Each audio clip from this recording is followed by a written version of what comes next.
लिखने की बुनियाद कलम होती है और मुझे याद है कि मेरे पिता ने सबसे पहले मुझे कलम दी थी।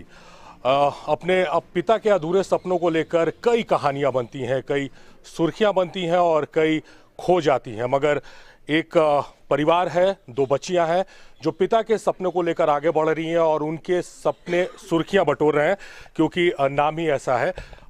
डीएसएस का गठन हुआ है 15 अक्टूबर को, जयश्री सोरेन ने गठन किया है और आज पहली बैठक बुलाई गई है केंद्रीय कमेटी की। कितना आगे बढ़ पाया है जनहित के मुद्दों को लेकर डीएसएस, सीधे जुड़ेंगे। जयश्री जी, कितना बढ़ पाया आप लोगों का डीएसएस?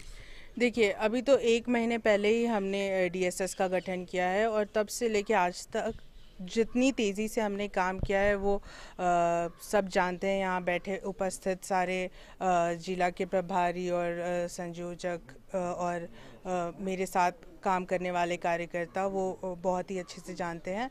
और अभी हम ये मीटिंग रखे हैं आज, ताकि जो राज्यों की जो जिलों की समस्याएं हैं उनको डिस्कस कर सके और किस तेज़ी से हम लोगों ये डीएसएस का विस्तार भी कर रहे हैं, उन पर भी चर्चा की जा रही है और वहाँ की समस्याओं पर चर्चा की जा रही है और उन समस्याओं को कैसे टैकल कर दिया जाए उनके ऊपर भी चर्चा हो रही है। बस इसी के लिए आज की मीटिंग हमने रखी है और आगे चल के हम और भी मेहनत करेंगे और लोगों की मदद करने की कोशिश करेंगे।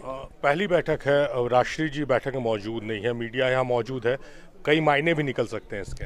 अरे नहीं, ऐसी कोई बात नहीं है। वो मेरी जो सबसे छोटी बहन है उनको छोड़ने के लिए दिल्ली गई है, तो जब वो आएगी तो फिर से और एक बैठक बुलाया जाएगा। तब तक मैं हैंडल करती हूँ जब वो नहीं उपस्थित रहती हैं। जयश्री जी, जैसे मैं आपको सुन रहा था कि आपके इंटरव्यूज़ में लगातार सुन रहा था, तो आप यूथ को लेकर, यूथ के मुद्दों को लेकर, महिलाओं के मुद्दों को लेकर काफ़ी मुखर होकर आप बयान दे रही थी, मगर आज भ्रष्टाचार को लेकर आपने बात की, संथाल को लेकर बात की। तो कहा जाए कि जेएमएम का गढ़ है, राजनीतिक गढ़ है जेएमएम, तो क्या सीधे वहीं हिट करना ये भी एक मैसेज दे रहा है? नहीं, मैं सीधे वहीं हिट बिल्कुल भी नहीं कर रही। मैं पूरे झारखंड को ही देख रही हूँ और जेएमएम का घर संथाल परगना है, ये सब जानते हैं। और मैं इतने सारे जगहों में गई हूँ, बहुत सारे लोग मुझे ऐसे क्वेश्चन पूछते हैं संथाल परगना को लेकर के और मुझसे पूछते क्या वहाँ डेवलपमेंट हुआ है।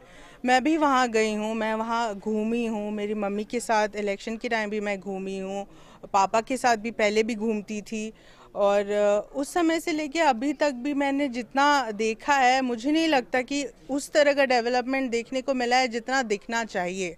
और वुमेन ट्रैफिकिंग के जो इश्यूज़ है वो वहीं के लोगों के साथ ज़्यादा इसलिए होते हैं क्योंकि वहाँ के लोग बहुत ही नादान है, उनको कुछ समझ में नहीं आता, उनके पास बात करने का एक लैंग्वेज नहीं है। वो लोग बस वहाँ के रीजनल लैंग्वेज को जानते हैं और ज़रूरी नहीं है कि वो सबको पता रहता है, तो उनको बाहरी राज्यों में बेचा जा रहा है और वहाँ पर कोई सुनने वाला नहीं है। उनको क्या पता है यहाँ कौन से ट्राइब का कौन सा लैंग्वेज ये बोल रहे हैं।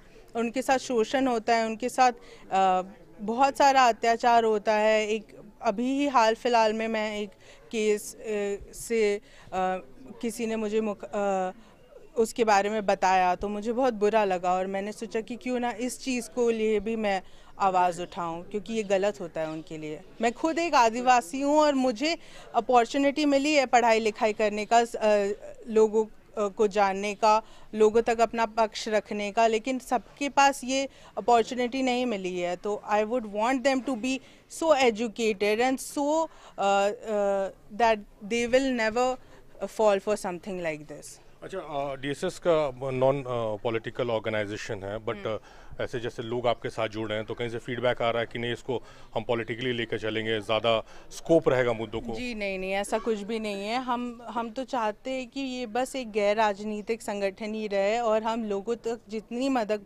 पहुंचा सके उतनी मदद पहुंचाए। चांसेस क्या है परसेंटेज में? 100% संगठन ही रहेगा। हाँ। अच्छा, युवाओं के मुद्दों को लेकर आप मुखर रही हैं। अभी राजभवन में लगातार अलग अलग बैनर तले प्रदर्शन हो रहा है, नियुक्ति की मांग हो रही है, नौकरी की मांग हो रही है। डीएसएस नहीं दिख रहा वहाँ पर जिसकी आवश्यकता थी, क्योंकि एक लोगों को लग रहा था कि एक विकल्प आ गया हमारी बातों को रखने के लिए।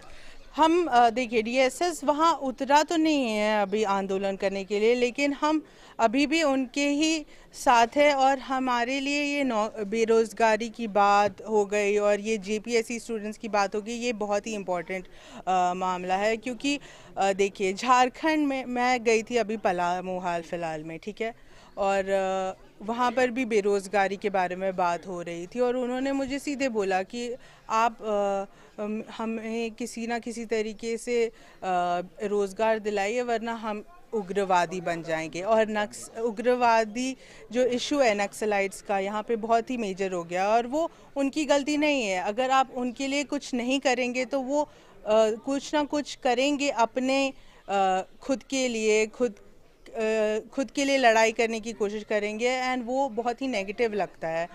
तो अगर आप उग्रवाद को हटाना चाहते हैं तो उनको भी एजुकेट करना होगा, उनको भी नौकरी देना होगा और उनका घर पालने के लिए भी कुछ ऐसी योजनाएं बनानी होगी जिनसे वो खुश रहे।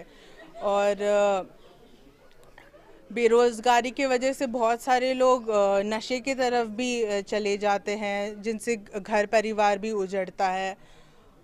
तो ये सब देखते हुए ही हमने सोचा कि ये सब मुद्दों को भी उठाया जाए। चलिए, बहुत बहुत शुक्रिया हमसे बात करने के लिए। और जयश्री जी हमारे साथ हैं और उनकी मौजूदगी में मैं बात पूरी गंभीरता के साथ कह रहा हूं कि जयश्री जी ने पूरी बात में कहा कि ये नॉन पॉलिटिकल ऑर्गेनाइजेशन रहेगा और लोगों के मुद्दों को लेकर ये मुखर रहेगा और काम करता रहेगा, मगर इसकी संभावना दिख रही है कि कल होकर ये दूसरे रूप में नजर आए। क्योंकि आज जिस तरह से डीएसएस की पहली बैठक में संथाल का मुद्दा आया, झारखंड पिछड़ा राज्य रहा है, क्यों रहा है, इस सवाल पर चर्चा हो रही है, तो उम्मीद की जानी चाहिए कि आगे कुछ बदलाव देखने को मिल सकता है। कैमरा पर्सन प्रशांत मित्रा के साथ शारिफ इब्राहिम, समाचार प्लस, रांची। समाचार प्लस, खबर वही जो हमने कही।